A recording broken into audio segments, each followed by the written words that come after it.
پاکستان اور بھارت کا جوہری تنصیبات کی فہرستوں کا تبادلہ، دونوں ملکوں کا قیدیوں کی فہرستوں کا بھی تبادلہ ہوا۔ ترجمان دفتر خارجہ طاہر اندرابی کے مطابق 257 بھارتی قیدیوں کی فہرست بھارت کے حوالے کی۔ پاکستان کا نئے ہائیڈرو پاور پروجیکٹ پر بھارت کو انتباہ، بھارت بتائے بغیر دریاؤں پر پروجیکٹ نہیں بنا سکتا۔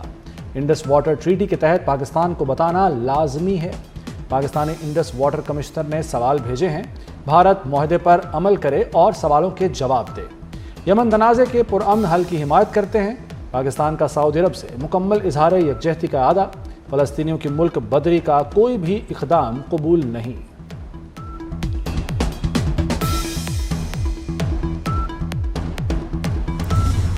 بھارت کے لیے 2025 ناکامی اور ہزیمت کا سال رہا۔ فائنینشل ٹائمز کی سالانہ رپورٹ میں بھارت کی ناکامیاں گنوا دی گئیں۔ پاکستان سے کشیدگی بھارت کے لیے مہلک ثابت ہوئی۔ امریکہ سے تجارتی محاذرائی بھارت کے لیے بحران کا باعث بنی۔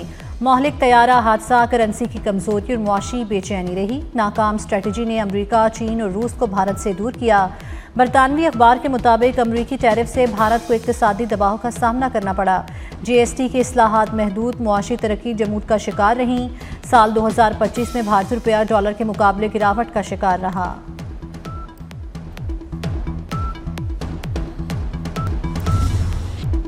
مودی سرکار کا شائننگ انڈیا کا دعویٰ دھرا رہ گیا۔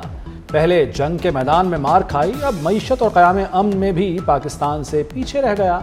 گلوبل اکنامک گیلپ سروے نے بھارت کی ہر شعبے میں ہار پر مہر لگا دی۔ 60 ملکوں میں کیے گئے گلوبل اکنامک گیلپ سروے کے مطابق پاکستان نے 2025 میں اقتصادی اور امن کے حوالے سے بہتر کارکردگی دکھائی۔ پاکستان میں 51% لوگ نئے سال کے لیے پر امید ہیں۔ اقتصادی حوالے سے 53% پاکستانی 2026 کو خوشحالی کا سال سمجھتے ہیں۔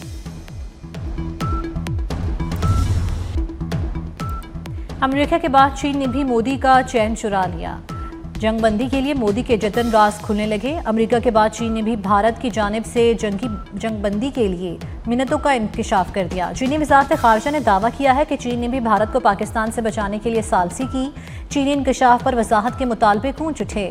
اپوزیشن نے مودی سرکار کو آڑے ہاتھوں لے لیا۔ مودی سرکار کو چپ لگ گئی۔ اپوزیشن نے چین کے انکشاف کو بھارتی قومی سلامتی کا جنازہ اٹھنے کے مترادف قرار دے دیا۔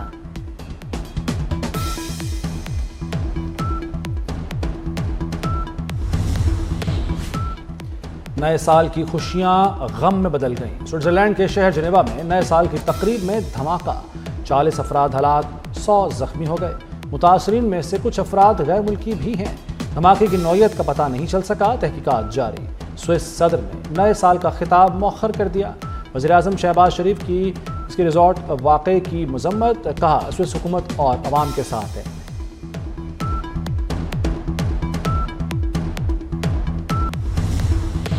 وزیر داخلہ محسن نقوی کی قوم کو سال نو کی مبارکباد، نیک تمناؤں کا اظہار، کہا دفاعی لحاظ سے گزشتہ سال تاریخ ساز رہا۔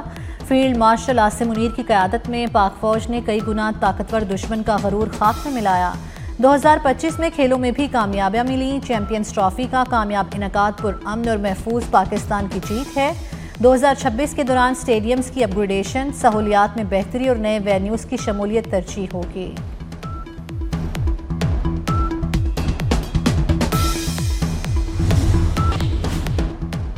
نیا سال، نئی اصلاحات، وزیراعظم شہباز شریف متحرک۔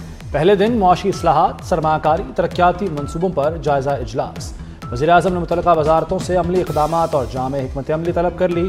کہا معاشی گورننس کی پالیسی پر مؤثر عمل ناگزیر ہے۔ بیرونی اور اندرونی سرمایہ کاری، ترقیاتی منصوبوں پر سفارشات جلد مرتب کریں۔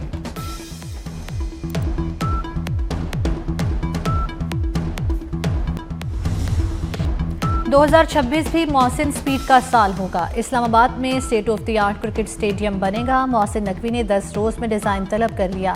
اسلام آباد میں سیف سٹی پروجیکٹ کا دائرہ کار بڑھایا جائے گا۔ وزیر داخلہ محسن نقوی کی زیر صدارت C D A headquarters میں خصوصی اجلاس۔ کشمیر چوک پر سمارٹ انڈر پاس کی تعمیر کا فیصلہ۔ نیشنل پارک کے لیے مخصوص ایریا بھی مختص کیا جائے گا۔ محسن نقوی کی ہدایت پر اسلام آباد میں ایم ٹیک گاڑیوں کی ڈیڈ لائن میں 15 روز کی توسیع کر دی گئی۔ نئے سال کے پہلے دن پیٹرول 10 روپے 28 پیسے فی لیٹر سستا۔ ڈیزل کی قیمت میں 8 روپے 57 پیسے کمی کر دی گئی۔ پیٹرول کی نئی قیمت 253 روپے 17 پیسے مقرر۔ ہائی سپیڈ ڈیزل کی نئی قیمت 257 روپے 8 پیسے ہو گئی۔ مٹی کا تیل 9 روپے 66 پیسے فی لیٹر سستا، 170 روپے 88 پیسے لیٹر ہو گیا۔ نئے سال کے آغاز پر نیا ریکارڈ۔ سال کے پہلے روز پاکستان اسٹاک ایکسچینج میں زبردست تیزی، پہلی بار 100 انڈیکس 1,74,000 کی سطح عبور کر گیا۔ 100 انڈیکس میں 2,301 پوائنٹس کا اضافہ ہوا۔ ایک تولہ سونا 2,400 روپے سستا، فی تولہ قیمت 4,54,562 روپے ہو گئی۔ وزیر اعلیٰ پنجاب مریم نواز نے واگا بارڈر پر تعمیر ارینا کا افتتاح کر دیا۔ نئے ارینا میں نشستوں کی تعداد بڑھا کر 25,000 کر دی گئی۔ ریلوے اسٹیشن کے ماڈل، سامان حرب، تھیم پارک، میوزیم بھی تعمیر کیا گیا۔ باب آزادی کے مقام پر عالمگیری دروازہ بھی نصب۔ جوائنٹ چیک پوسٹ واگا پر نصب قومی پرچم 139 میٹر بلند ہو گیا۔ نئے سال کے آغاز پر بالائی علاقوں میں برف باری، گلگت بلتستان اور خیبر پختونخوا میں پہاڑی سلسلے برف سے ڈھک گئے۔ خنشاب، لواری ٹنل اور نلتر بھی برف کی لپیٹ میں آ گئے۔ گلیات، شوگران اور دیگر سیاحتی مقامات نے سفید چادر اوڑھ لی۔ مری میں سفید گالے برستے دیکھ کر سیاح خوشی سے جھوم اٹھے۔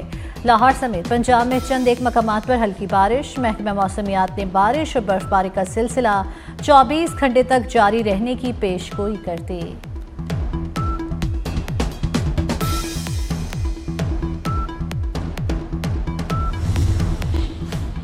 لاڑکانہ میں پولیس اہلکار جج بن گیا۔ ملزم کو گرفتاری کے بعد سر عام گولی مار دی۔ فائرنگ سے قبل ملزم ہاتھ جوڑ کر معافیا مانگتا رہا۔ واقعے کی ویڈیو وائرل ہونے پر اہلکار محمد جتوئی کو معطل کر کے گرفتار کر لیا گیا۔ ایس ایس پی لاڑکانہ کا واقعے کا نوٹس، کہا ملزم کے خلاف سخت قانونی کارروائی کی جائے گی۔ سرائے عالمگیر میں کمسن بچوں کے تہرے قتل کی لرزہ خیز واردات کا معاملہ۔ ملزمہ سدرا شبیر نے آشنا کے ساتھ مل کر اپنے 3 بچوں کا قتل کیا۔ ملزمہ کا مقامی عدالت سے 4 روزہ جسمانی ریمانڈ منظور۔ قتل ہونے والے کمسن بچے سپرد خاک۔ قتل ہونے والوں میں 2 سالہ ذکریہ، 4 سالہ حرم فاطمہ اور 7 سالہ فجر شامل۔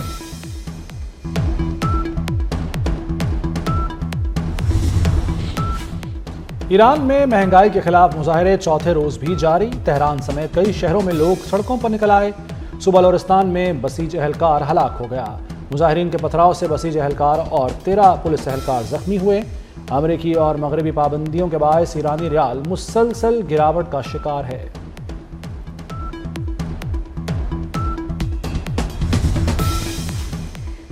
افغان طالبان رجیم کو مزید عالمی تنہائی کا سامنا۔ جاپان نے افغان سفارت خانہ بند کرنے کا اعلان کر دیا۔ اس سے پہلے ترکیہ، ناروے، برطانیہ بھی افغان سفارت خانے بند کر چکے۔ روس کا بھی افغان مزدوروں کی بھرتی سے انکار۔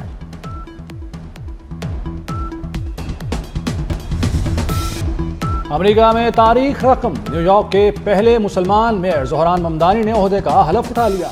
زہران ممدانی نے قرآن پاک پر حلف اٹھایا۔ وہ قرآن پاک پر حلف اٹھانے والے پہلے میئر ہیں۔ تقریب حلف برداری میں متعدد ارکان کانگریس اور اہم شخصیات موجود تھیں۔ ممدانی نے ٹرمپ کے حمایت یافتہ آزاد امیدوار اینڈریو کومو کو شکست دی تھی۔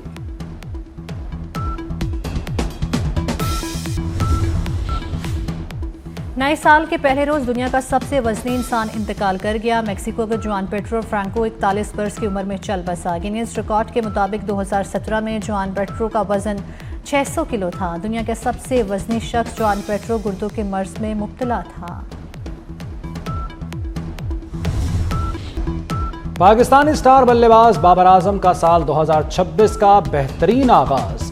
آسٹریلوی لیگ بگ بیش میں سڈنی سکسرز کی جانب سے میچ وننگ اننگ کھیلی۔ بابر اعظم نے 46 گیندوں پر ناقابل شکست 58